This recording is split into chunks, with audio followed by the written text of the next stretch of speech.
Hi, everyone. This is Franco Amati, and the poem I'm going to read today is called The Regularness of Life. No matter how many fanciful realities I churn out at night, the morning still comes, and the ceiling is ordinary.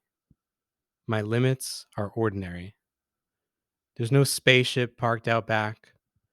There's no fairy creature to make this man child fly. The regularness of life bears down on me, and I gnash my teeth with all the grief that a sour heart can take. It's the abhorrent regularness of all the people and the brutal ways in which they behave, how they get up and trade their breathing lives for concepts and ideas. They trade their fleeting lives for objects, waste their little time on frivolous content, all stuff to fill the space that once occupied their soul. It's hard for me to take, this one day down, this on to the next thing way of being, this roll over until it's over sort of life. Yet when I look up at the sky, I still hope for dragons. And when I look down below, I still fear the demons. And when I close my eyes, I still hear sirens screaming from a landscape that isn't there. So tell me, what kind of prayer is that? All right. So the title of that poem was inspired by a quote from the Sopranos. Um, I guess I'll read that quote now. Um, so it's from the character Christopher, and he says, "I don't know, Tony," says Chris. "It's like just the fucking regularness of life. It's too fucking hard for me or something. I don't know." Honestly, I think this is one of my favorite, personally, one of my favorite poems that I've written. Um, it garnered a bit of attention when I first posted it on Medium earlier this year. I don't know, maybe there's a lot of Sopranos fans still out there that remembered the scene. But I had actually only watched the show that year for the very first time. And that moment where Chris said that quote, it really stuck with me. It really resonated. Um, and what I find to be the case so often is that the best writing tends to come to me quick, like straight out of a dream sometimes.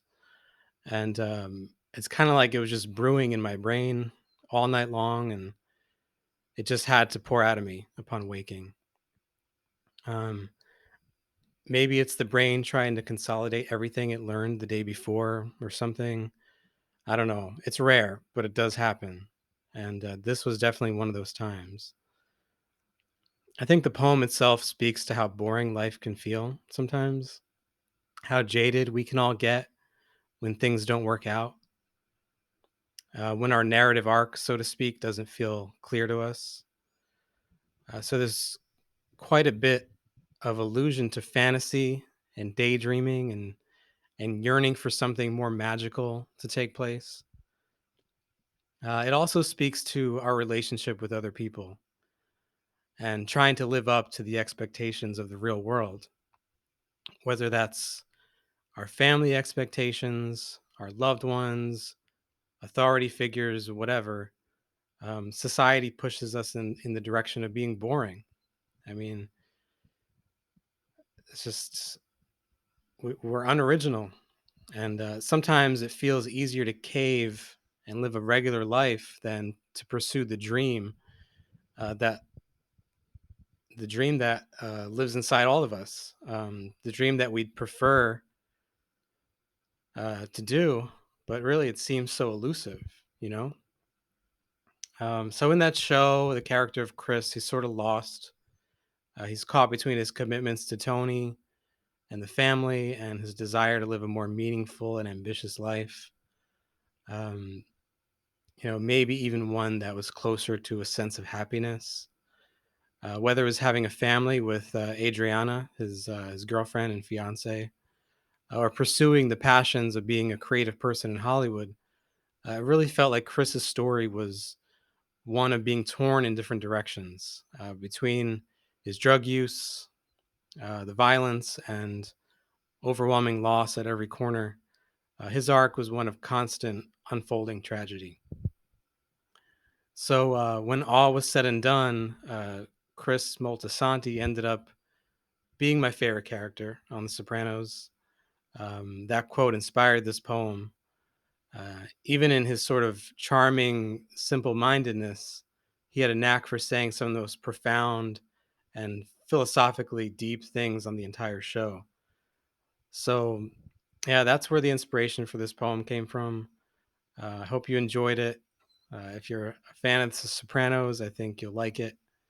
And thank you for bearing with me on this first time video recording a poem, and also the garbage notes that I originally published with this poem. So I don't know what else to say. Happy Thanksgiving, everybody. Please be kind in the comments. And until next time, this is Franco Amati with Garbage Notes. Take care.